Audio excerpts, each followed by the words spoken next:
So today we will be talking about amortized loans.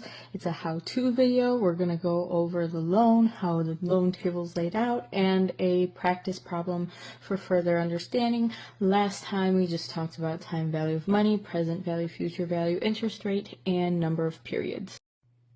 Okay, so the first kind of loan we have is a pure discount loan, which means you pay the entire loan plus interest at a later date and you receive a lump sum of money now. An interest-only loan is you pay interest on the loan only throughout the loan's life and then you pay the principal later. But we have a third type of loan, and that's the type of loan we're going to talk about today. So this is called an amortized loan. So you pay interest and principal with every payment, and part of the payment goes to interest, part of the payment goes to principal, but it's the same payment through every single time. And in the beginning of the life of the loan, you pay more interest than principal, and at the end of the life of the loan, you pay more in principal than interest. So three types of amortized loans we normally see are auto loans, mortgage, a 15-year or a 30-year. With the 15-year, you have higher payments every month, but you pay lower in interest. And for the 30-year, you have lower payments every month, but you pay more interest throughout the life of the loan, or personal loan. So this is an amortized loan schedule or loan table.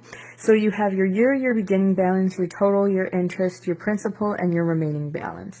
So for the year, it goes 1, 2, 3, and all the way through the table. For beginning balance, for year 1, it's your principal amount, and then every subsequent year after that, it's the previous ending balance of the year before. And then for your total payment, you solve for payment, and then it's the same throughout the entire table every single year. For interest, you take the beginning balance of that year times the interest rate, and that is how much interest is being paid. And then for principal, you take the total amount minus the interest amount paid, and then that will get you how much of the payment went towards the principal. And then for the remaining balance, you take the beginning balance of that year minus the principal amount, and that's how that is all the way through the table. So with understanding how this table is laid out, let's do a quick follow-up problem, and then we're done. Okay, let's assume that you are buying a house and you put a $50,000 down payment on it, and the house originally goes for $300,000. So you take out a loan for $250,000, the remaining amount, at 5 years with 20%. So your payment ends up being $83,594.93. So for year 1, your beginning balance is $250,000.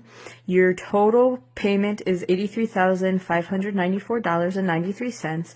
The interest you paid is $50,000. The amount paid towards your principal is $33,594.93, and your remaining balance is $216,405.07. Okay, so year 2, your beginning balance is your ending balance from last year, so $216,405.07. Your total payment is the same. For interest, you paid $43,281.01, and then towards your principal, you paid $40,313.92. So your remaining balance becomes $176,091.15.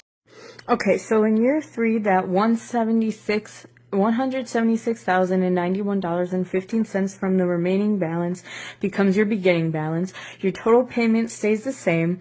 The amount you pay towards interest is $35,218.23. The amount you pay towards principal is $48,376.70, and your remaining balance ends up becoming $127,714.45. Okay, so for year 4, that remaining balance of $127,714.45 becomes your beginning balance. Your total payment stays the same. In interest, you end up paying $25,542.89, and then in principal amount, you pay $58,052.04, and then your remaining balance becomes $69,662.41. Okay, so at the beginning of year 5, your beginning balance is $69,662.41. Your total payment stays the same. Your interest you pay is $13,932.48, and then you pay off the rest of your principal amount of $69,662.41. However, when I did the math, it worked out to 45 cents.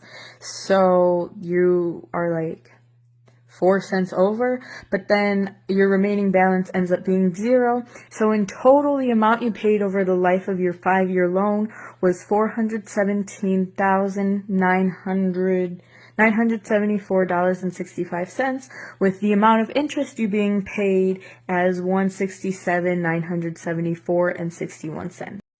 So a few takeaways of this are, as you get longer in the life of your loan, you can see the principal amount increasing, I wouldn't say exponentially, but increasing gradually over the 5 years.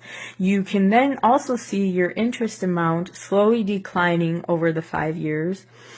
And your remaining balance your remaining balance on your principal going down quicker the longer it gets in your loan's life. And you can see that you practically paid almost half, a little bit more than half in interest on your loan, taking your loan to almost double what it is. So again, also looking at this, had you put more of a down payment, your loan would have been less. Had you put less of a down payment, your loan would have been more. Obviously, the interest rate also attributes to the amount of interest you pay. The amount of payment you make would also be less if you put more of a down payment, and the amount of payment you would make would also be more if you put less of a down payment. And the longer your loan goes, the less your payment. The shorter your loan goes, the higher your payment. And the longer your loan goes, the more interest you end up paying, and the shorter your loan goes, the higher payment in total, but less interest paid over the life of your loan. So I hope you enjoyed this how-to on amortized loans, and thank you for watching.